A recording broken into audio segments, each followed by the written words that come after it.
What you can truly be, what you can truly be. Good morning, good afternoon, good evening, whatever time of day it is for you.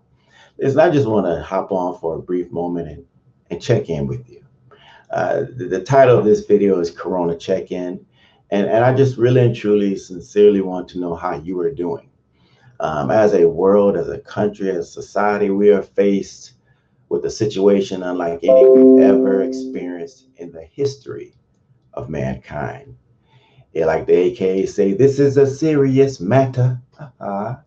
Yes, it is a serious, serious matter. And, there's a lot of information out there. Some of it's good, some of it's very revealing, and some of it's just foolery, just straight foolery. So we have to be cognizant of what's valid, what's invalid, the different changes, and ultimately be flexible. Be flexible. But I want to check in, and again, my hope is that after viewing this, that the eyes of your understanding be enlightened. And that really and truly is my hope and my prayer for pretty much all of my videos, that the hope of is that the eyes of your understanding be enlightened. Because I once read somewhere that in all you're getting, that you should get an understanding. Because when you understand something, it gives you the capacity to make sound and rational decisions. Because during this time, you're going to be faced with a lot of decisions. Do I leave, or do I stay, or do I go? What do I do? So we have to have an understanding, and our eyes of our understanding have to be enlightened in order to make the right decision for our families. Okay, so I'm just going to share three quick points with you today, and I hope it blesses you, and I hope that you share it. If it does bless you, share with somebody, because sharing really and truly is caring. All right, so let's talk for just a brief moment, and because one of the things that I know is that at the very beginning of time, God said, "Let there be light," and there was light. Now that same creative ability dwells on the inside of each and every one of you. But we have to say something. We have to speak. We have to create. And ultimately, what ended up happening is, boundaries, orders, and structure were established. So let's talk about a boundary. What is a boundary? A boundary is a line that marks a limit or a border. That's what a boundary is. It's a line. It's a line that marks a limit or a border. Now, a boundary can be something physical, such as a fence, or it can be abstract, like our morals. A boundary is basically what limits us. A boundary is something that keeps us safe. Okay, an example of a boundary is a fence. So ask yourself, why do you have a fence around your house? For privacy, to keep people out, to keep unwanted things and people and creatures out of your property. Okay, so we have to establish these boundaries. When I think about boundaries, I'm reminded of a song by Usher called No Limit. And it's like, no limit, I have that. And he's talking about how he has no limit and how he really and truly is limitless. And you are limitless. I want to remind you right now today that you are limitless. And we serve a limitless God. But in order for that limitless, to manifest itself, we have to have and we have to establish boundaries. What's a boundary? Boundary is something that you just will not do. No matter how cute the person is, no matter how fine they are, no matter how well they fit them jeans, you got to have some boundaries. You got to have some boundaries. All right. In order to see that manifestation, you got to have a line of demarcation, something that separates you from everybody else. All right.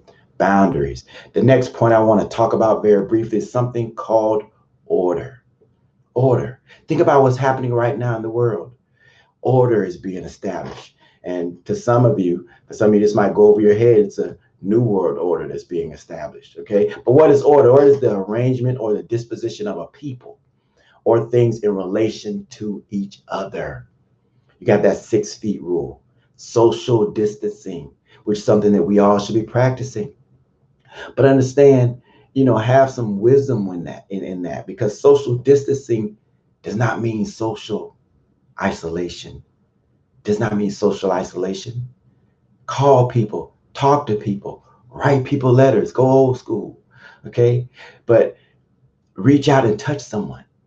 As a society, we've gotten so accustomed to this. Let me see if you can see my phone. And everybody's texting. Everybody wants to text. Nothing wrong with texting. Texting is a form of communication, but it should not be a replacement for talking. Like I shared at the onset, God said, let there be. God said, He said, in order for you to create, you have to say something. You have to speak. You have to speak. You see, words are seeds. And we have to put those seeds out there in the atmosphere. All right. So you have to say something. And another thing for order is it's an authoritative direction or an instruction to do something. In the military, you're given orders. We were given orders by our superiors, by our managers, by our CEOs, our supervisors, by our parents. We're given orders, okay? And we have to follow those orders.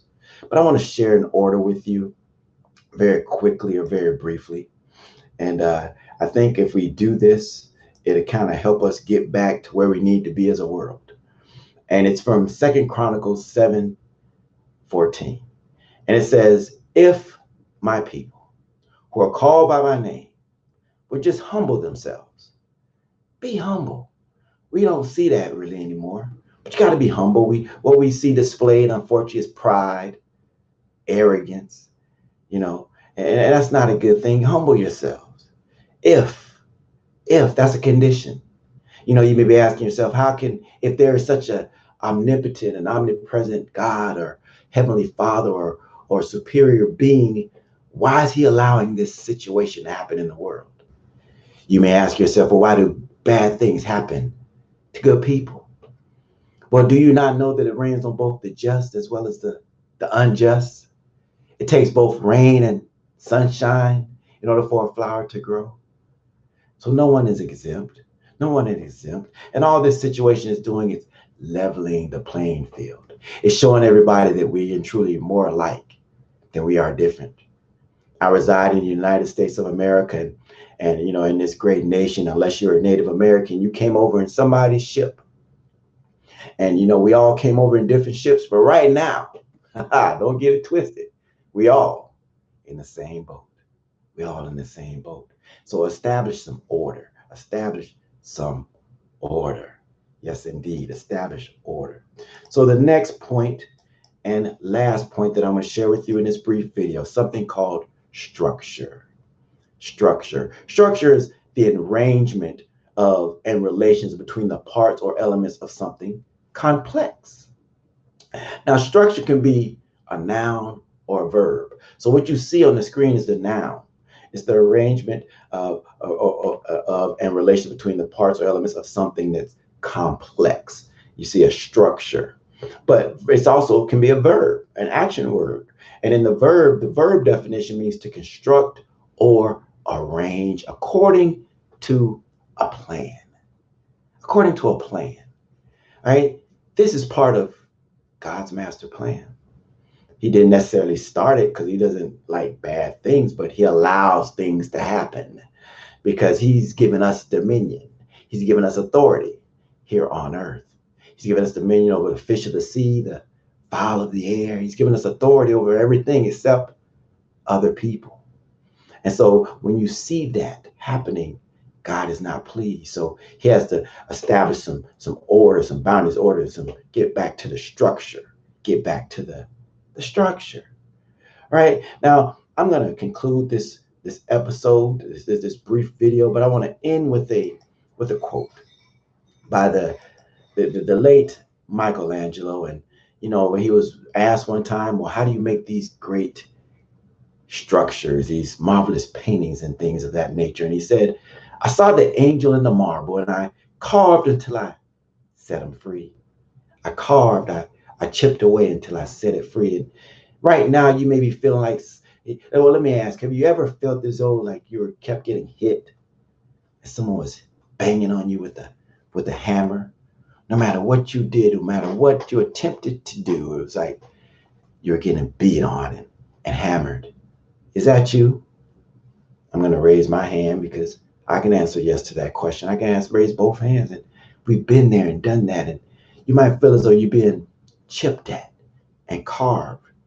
But understand, all this happening is that we're just trying to get to that angel. We're trying to set that angel free. So in this time, exercise some boundaries. Get order, get organized in your life, and have a structure. And you'll see you're going to come out better than you've ever have in your life. I want to thank you for your time. Thank you so much for watching. My name is Anthony, speaker extraordinaire. I am Linda D's firstborn son, reminding you that life is God's gift to you. Whatever you do with that life is your gift to God. I want to leave you my contact information before I conclude. You can call and or text me 320-2UPLIFT, 320-287-5438. You can check out my website, Anthony Inspiration Station, the number 2.com. Or you can email me, Anthony Inspiration Station, the number 2.com. You can check me out on Instagram, Anthony Henderson 2, for daily inspiration and motivation. And as I close this video, I just want to speak to you CEOs, you decision makers, you conference planners, you pastors, whomever. Yes, we've had to change and adjust, but that doesn't mean everything needs to stop and go to a standstill, because with today's technology, the show can still go on. And I have that ability to help you and to assist you during this time and even after. You know, you can still host a meeting. You can still inspire your team. You can still get them trained properly. I have that ability. We can do it in breakout sessions, our breakout rooms. I mean, you name it. So holla at your boy. Have a wonderful Wednesday and keep shining like the star that you are. Peace.